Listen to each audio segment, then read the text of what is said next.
Merry Christmas, y'all! The last major update of 2022 has arrived, and with it comes several brand new 4th generation aircraft. To kick off this patch, I'll be taking a look at the brand new Russian Rank 8 fighter, the MiG-29. So let's dive in and see what this plane has to offer.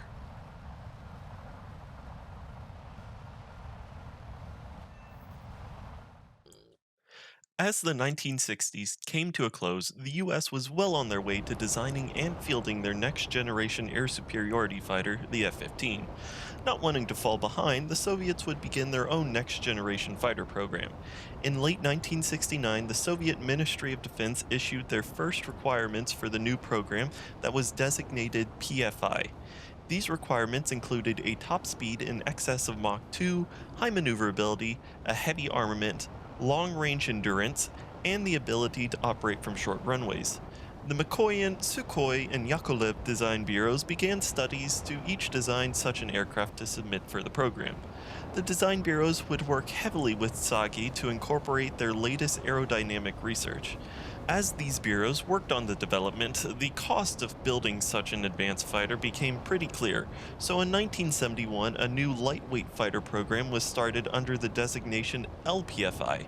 The LPFI would be considerably shorter ranged, carry fewer weapons, be easier to fly and maintain, and it needed to be able to operate from unprepared runways. The VVS would split their future fighter force between these two types, with the LPFI accounting for 2/3 of the force, while the PFI accounted for the other 1/3. In 1972, the VVS would issue a request for proposals, and all of the design bureaus would submit their designs for both the LPFI and PFI programs. Sukhoi's T-10 design was selected for the PFI program, which would eventually turn into the Su-27, and Mikoyan's MiG-29 design was chosen for the LPFI program. The MiG-29 was a radical new design for Mikoyan. The plane was designed from the start to be a highly maneuverable dogfighter.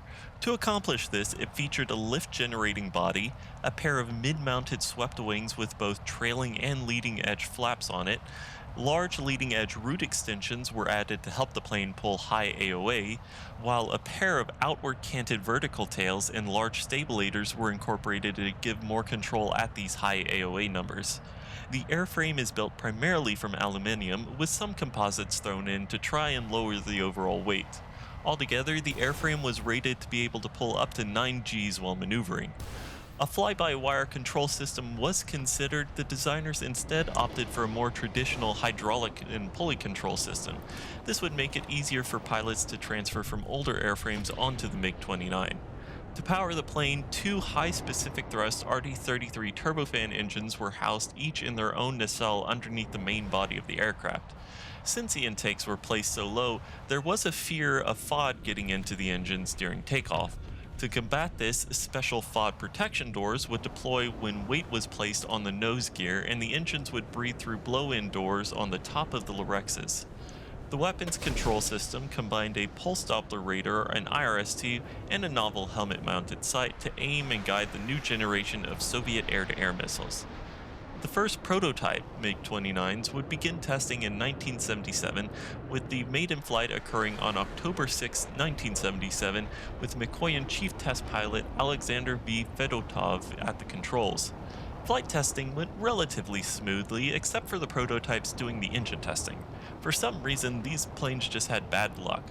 The first prototype, tasked with engine testing, only made it 9 flights before crashing after an engine compressor stall. The second prototype, tasked with testing the engines, did a little better, making it 48 flights before crashing. Thankfully, the third time was a charm, and the third prototype, tasked with engine testing, made it through all the required flights without any problems. Production began in 1981, with the initial version being designated 912 by Mikoyan. NATO, on the other hand, would give the MiG-29 the reporting name Fulcrum A when they first encountered it. As the first aircraft were rolling off the line, improvements were already being made. The initial production version of the MiG-29s didn't have any countermeasure pods fitted, but after the Soviet experience in Afghanistan, Mikoyan rushed to fit these countermeasure pods onto the MiG-29 and ended up putting them in extensions to the vertical tails. As typical for the Soviets, there would be two downgraded versions of this aircraft for export. One slightly downgraded version for Warsaw Pact countries, and a second, more heavily downgraded version for friendly countries like in the Middle East. The first upgrade to the MiG 29 would begin testing in April 1984. This was the MiG 29S, or Model 913 to the Soviets, while to NATO it was the Fulcrum C. This upgrade sought to address the short range issues faced by the initial MiG 29. While it was supposed to have a combat range of roughly 444 nautical miles, in practice this was more like 388 nautical miles. To remedy this, the number one fuel tank was slightly enlarged, and one pylon on each wing was converted into a wet pylon that allowed it to carry a 1,150-liter drop tank. This greatly increased the ferry range from 1,166 nautical miles to 1,666 nautical miles. The ECM suite was also finally fitted onto the MiG 29 with this variant. It took a little longer to develop than it was thought, so it was unable to be included on the initial variant. To house the new jammer and enlarged number 1 fuel tank, the spine behind the cockpit was enlarged. This gave the MiG 29S a distinctive appearance that earned it the nicknames Hunchback and Fatback. This MiG 29 would begin production in 1986 and last until 1991 before it was superseded by newer versions of the MiG 29. The MiG-29 version we see in-game is one of these 913 variants. In-game, it is equipped with an NO-19 and an OEPS-29 radar IRST combo. The radar has four modes: Search PD, TWS, Search PD HDN, and TWS HDN. You should be familiar with PD and TWS modes by now, as I've covered them on other aircrafts. The HDN acronym in the two new modes, though, stands for head-on. These modes are optimized for finding and tracking targets that are coming head-on towards you at longer ranges. These are unique as they have a minimum range of 6 miles. All four modes use the same 50 by 10 degree search setting. These modes have access to the same range presets that include 6, 16, 31, and 62 miles, with the 31-mile preset currently being the default. The radar has a horizontal gimbal limit of -70 to +70 degrees and vertical limits of -45 to +60 degrees. Unlike Western radars that freely move from left to right, keeping the selector and the center of the scanned area when using manual control mode, the MiG-29's radar has three distinct sections that you will cycle through once you reach the edge of the current section you are using.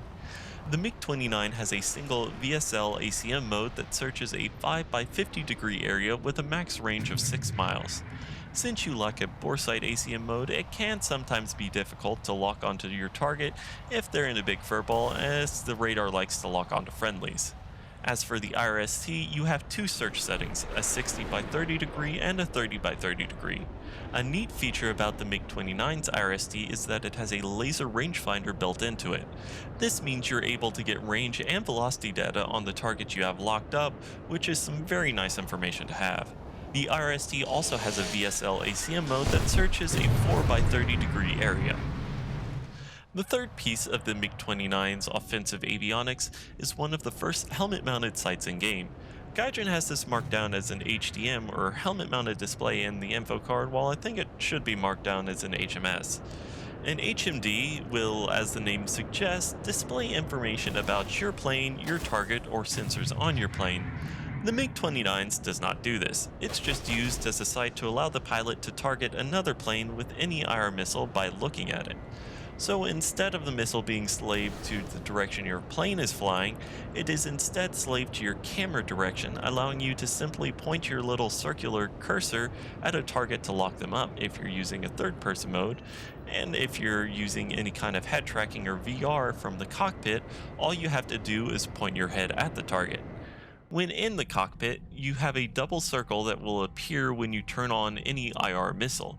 Simply place your target within these circles and a cross will appear, as well as the missile's tone changing to indicate the missile is locked on and ready for you to fire. Now in VR, these circles are bugged and won't move around, but the HMS still works. So if you're looking at a target, you should still hear the missile tone change to indicate that you have a lock. There have been bug reports about this, so hopefully Gaijin will fix that at some point. But there have been a ton of similar bugs with advanced heads-up displays in VR for a long time, so I'm not going to hold my breath. As for defensive avionics, the MiG-29 is equipped with an SPO-15 RWR, and while not being as good as NATO RWRs, it is still leagues better than the earlier SPO-10s on some of the earlier MiG-21 and MiG-23 variants. All in all, perfectly adequate for top tier. After unlocking the Rank 1 modification, the MiG-29 gets access to 60 large diameter countermeasures. Honestly, this is a really low amount once you realize that they fire in pairs, meaning you only have 30 uses of your countermeasure button if you're using single flares. If instead you used mixed or double flares, you're down to only 15 uses. Now, for some reason, if you're crazy enough to run the flare priority, you'll find you'll only have 10 uses. Thankfully, with these being the large diameter countermeasures, you can get away without using the double flare and instead use the mix or single flare, and still be able to decoy all the IR missiles you'll come up against. The final defensive avionic you get access to is the EFS for your engine after unlocking the corresponding rank 4 modification. For top tier, there's like a 0.001% chance of this engine fire extinguisher ever being useful, as whenever you get hit, you're pretty much dead. Because having EFS won't make much of a difference when you're missing a tail and a wing. Lastly, the MiG-29 gets access to a full ballistics computer for its bombs and rockets. Speaking of ground ordnance, the MiG-29 gets access to dumb bombs, rockets, and napalm. You can carry enough 500 kilogram bombs to kill a base and a half, and if you're using the 250s or napalm, you get enough to kill one base.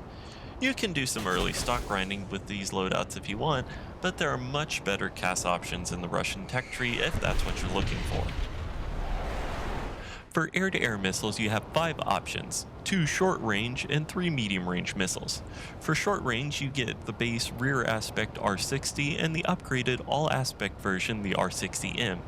By this point in the Russian tech tree, you will be very familiar with these 30G short-range IR missiles that are notoriously flare-hungry. Stock, you'll get access to 2 R60Ms and can carry up to 6 after unlocking the Rank 3 modification. As for the base R60, you can unlock that after researching the Rank 1 modification and can carry up to 6 of them as well. For top tier, they're mediocre IR missiles at best, but are helped out by the helmet-mounted sight on the MiG-29, allowing you to quickly lock up targets in a dogfight. For medium-range missiles, you get a base IR and SAR version of the R-27 like the previous generation R-24s, and then later on you get an upgraded version of the SAR.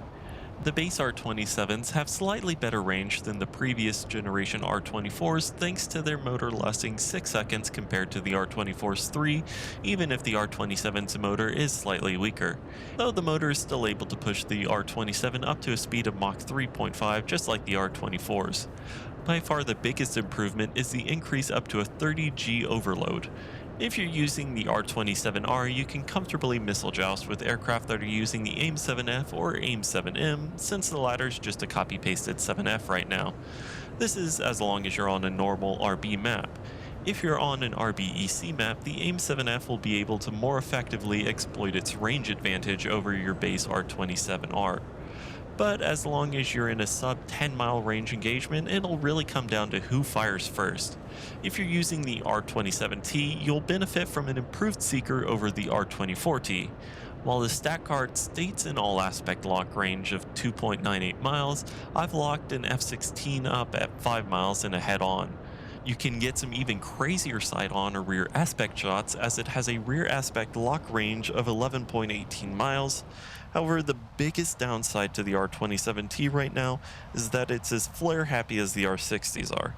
This is despite the fact that the stat card says it should have some form of ECCM, so it should in theory be able to ignore a few flares. The devs have acknowledged this and they said they're looking at making some changes, so in the future it might become more flare resistant.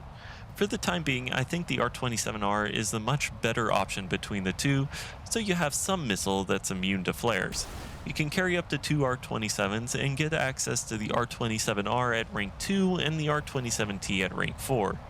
The MiG-29 also gets access to an upgraded SAR variant of the R-27 in the form of the R-27ER as a rank 3 modification.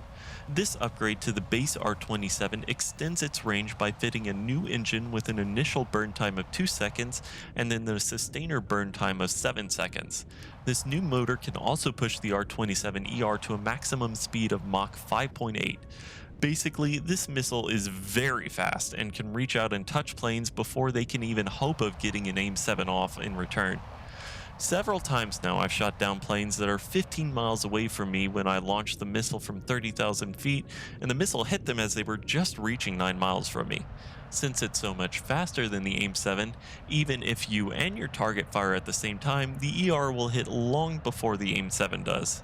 This addition effectively gave the MiG-29 the best Fox 1 in-game currently.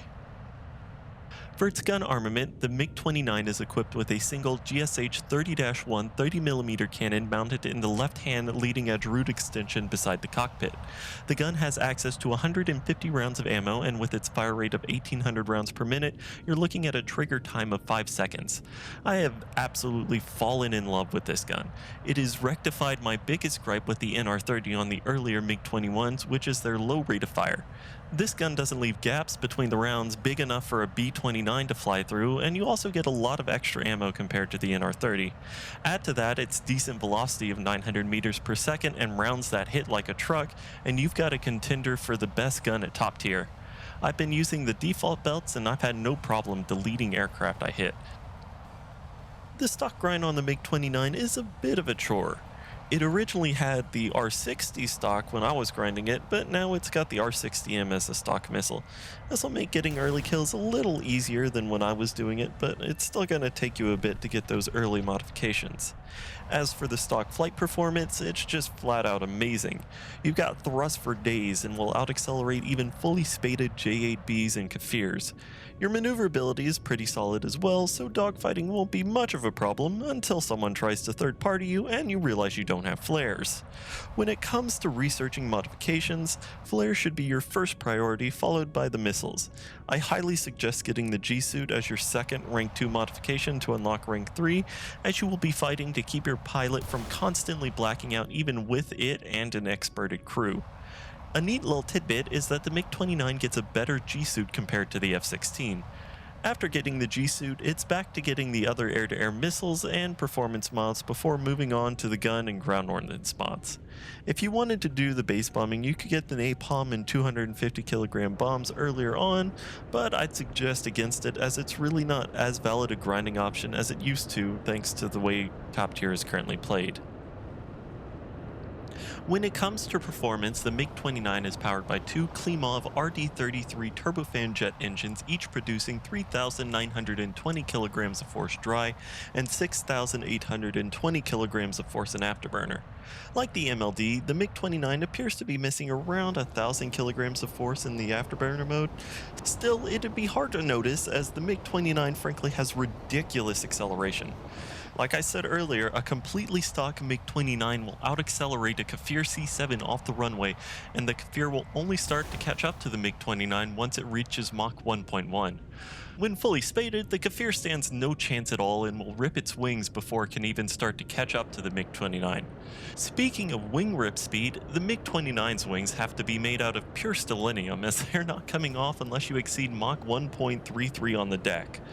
Coming back to those engines, they're extremely gas hungry.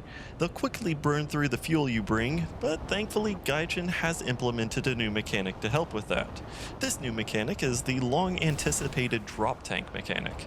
The MiG-29 can carry a single centerline 1520-liter drop tank that will give it an extra few minutes on the afterburner. Once the tank is empty, it'll drop away on its own, or you can use the drop additional fuel tank keybind to drop it earlier.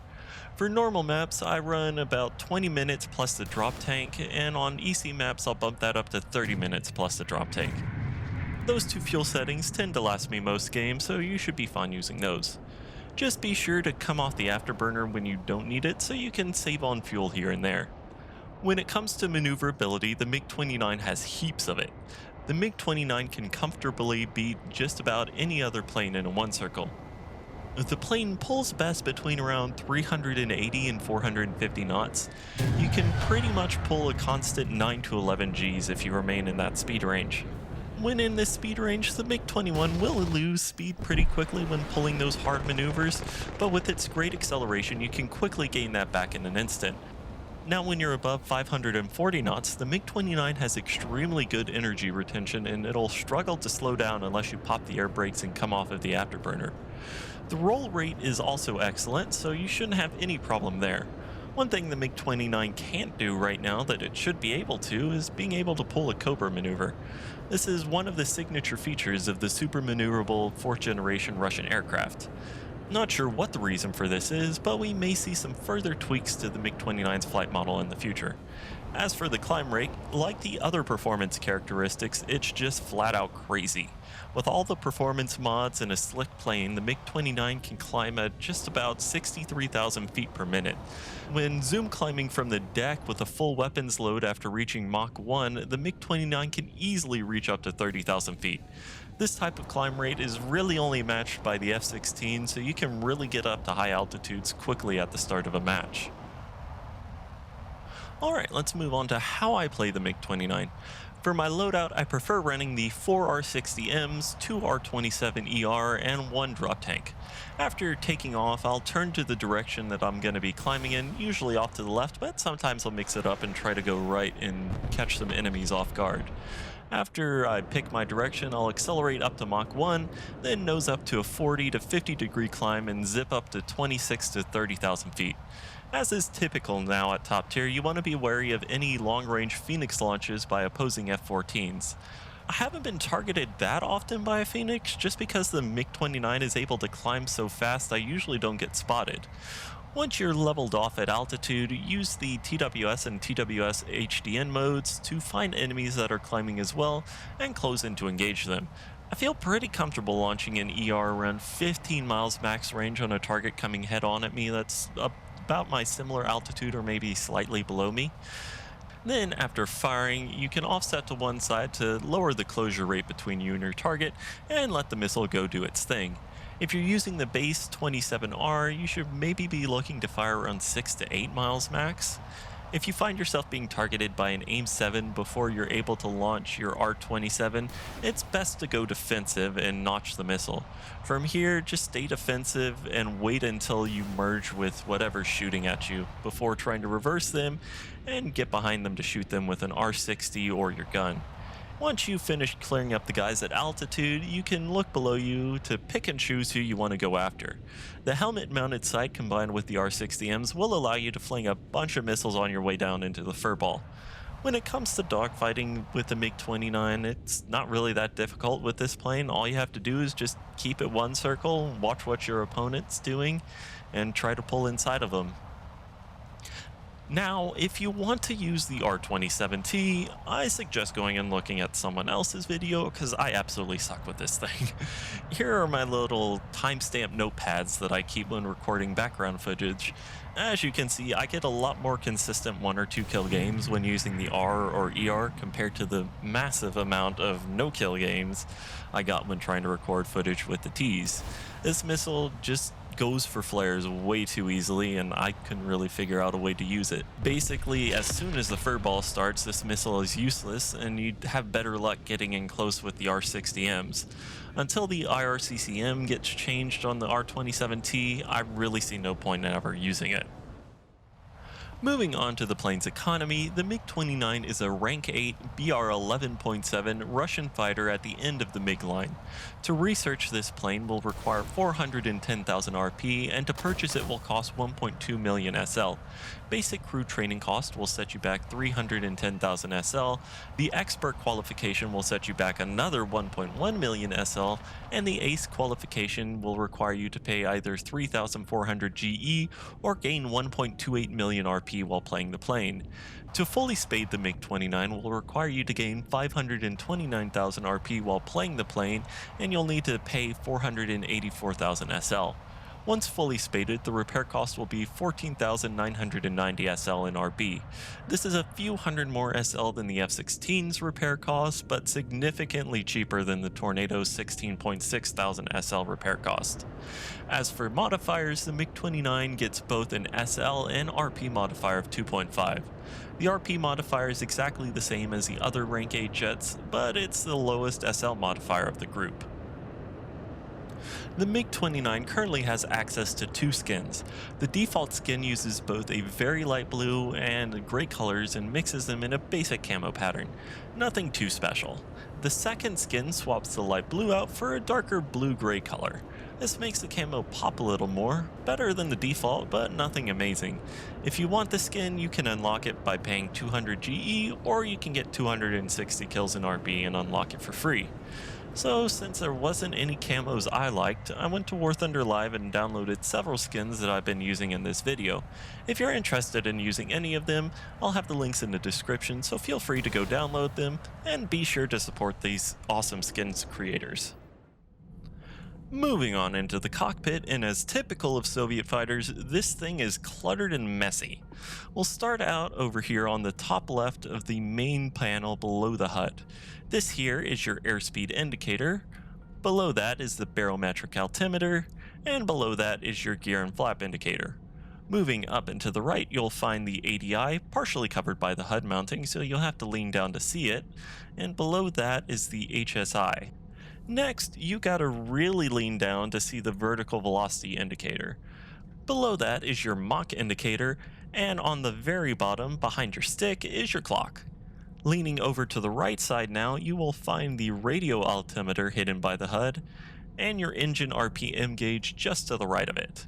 This really tall gauge on the right is your fuel gauge, but like pretty much every other high-tier jet, this doesn't work at all. To the left of that, we have a pair of engine exhaust temp gauges. To the left of that, there is a flare counter. Though sadly, this doesn't actually work. I would have really loved for this one to work though. Below this are several gauges that, again, don't work, and to the far right, we have the SPO-15 RWR. Probably sounding like a broken record now, but this also doesn't work. Gaijin just hasn't put the time into getting any of the Russian RWRs to work in the cockpit, which really sucks as it forces you to fly with the cockpit HUD option on if you want to see your RWR, which kind of breaks the immersion of flying it from the cockpit in the first place. Well, that's my little rant over, so I want to now direct your attention to the left of the HUD. Here we have a gauge that combines the AOA indicator and your accelerometer. The AOA is displayed on the left, while the G's you're pulling are displayed on the right. To the right of your HUD is the heads down display that shows the radar. If you're using manual radar controls, this is the screen you'll use to actually lock onto your targets. Alright, now let's move on to the actual HUD itself. Like the MiG-23 before it, the MiG-29 incorporates the radar into the HUD. Starting from the top left, we have our airspeed indicator that displays in kilometers per hour. In the middle is your compass, and on the right is a barometric altimeter that displays in meters. Moving down into the left, we have our radar range scale that goes out to 50 kilometers. On the bottom left is the radar mode you're currently in. In the middle, we have our gun crosshair and the aircraft datum, which basically just shows what orientation your aircraft is rolled in at the moment. The big green line below that is the horizon line, and to the right of that is the pitch tape. On the far right is the radar elevation indicator. Do note that for some reason this is inverted, so tilting the radar up will cause the marker to go down, while tilting the radar down will cause the marker to go up. Finally, on the bottom right, you have the current selected weapon. The HUD also has modes for air-to-air gun and for air-to-ground weapons employment with the help of the ballistics computer. You can toggle through these using the switch sight mode in Cockpit keybind. Alright, that should pretty much wrap it up, so let's go over the pros and cons before ending with my final verdict. Starting with the pros, one of the coolest additions that came with the MiG-29 is its helmet-mounted sight. This makes targeting people with IR missiles extremely easy, and if Gaijin ever does end up giving the R-73 back to the MiG-29, that, paired with the HMS, will be crazy for close-range combat. Another big strength of the MiG-29 is its performance that just oozes from this thing. It completely dominates a lot of the old rank 7s, and the only two planes really capable of fighting it on an even playing field are the F-14 and F-16. And finally, the R-27s are definitely a major improvement over the R-24s. While the T could still use some work, the R and especially the ER variants are very capable of matching or even being better than AIM-7s carried by NATO jets. Moving over to the cons, the lack of a bore sight mode can make it very annoying trying to lock onto a target in a furball, especially since the radar loves locking up the friendlies in the general area instead of the guy you're actually trying to lock onto. Honestly, my biggest gripe with this plane is how few flares that it actually gets. You can quickly burn through all of them, and then you're just left a free kill for whoever fires a missile at you next. And finally, the MiG-29 is a big old gas guzzler, but thankfully you have access to a drop tank to help out with that. There is no doubt that the MiG-29 has the flight performance to go toe-to-toe with anything in a dogfight and come out on top. However, the days of dogfighting at top tier are a thing of the past. Now, the plane's avionics, missiles, and your team's composition are what will win you games. The radar really isn't that bad after Gaijin's hotfix of it the other day, but it's really nothing special either. For missiles, the ER is just flat out amazing, and probably the best SAR at top tier currently. The R is a little worse than the AIM-7s you face, but still useful, and the IR missiles are a mix of mediocre and trash. This brings me to the biggest problem currently facing the MiG-29, that being the teams it gets. Right now, you're constantly facing the US and pretty much only the US, and its teams are filled with F-16s, F-14s, and the occasional F-4 and F-5. Your teams, on the other hand, will only have about maybe 4 MiG-29s max and sometimes a Chinese F-16 or two. The rest of your team will be filled out by older rank 7 jets that just can't compete as well anymore. It also doesn't help that every nation other than the US got a rank 7 premium at BR 11.0 and up. While the premium spam isn't as atrocious as the 9.0 to 10.0 bracket is, having that many premiums doesn't really help your chance of winnings. Hopefully, the team composition will get better with time as more people start to unlock their MiG-29s or Chinese F-16s, but we'll just have to wait and see. Gaijin has been keeping an eye on the balance of the MiG-29, with it recently having its radar bugs fixed and having the R-27ER added to it. In the future, we might see some more changes that include tweaking the R-27T's flare resistance and maybe even adding the R-73 back to the MiG-29. But at this point, I feel pretty certain that the US teams will continue to dominate even after some more of those changes, at least until the next major update next year. Overall, though, the MiG-29 is a fun plane to fly, and I'm looking forward to what we might see next year. What are your guys' thoughts on the MiG-29 if you'll have it or if you fought against it? Let me know in the comments, and as always, thanks for watching. Happy holidays for whatever you celebrate, stay warm, and I hope y'all have a wonderful day.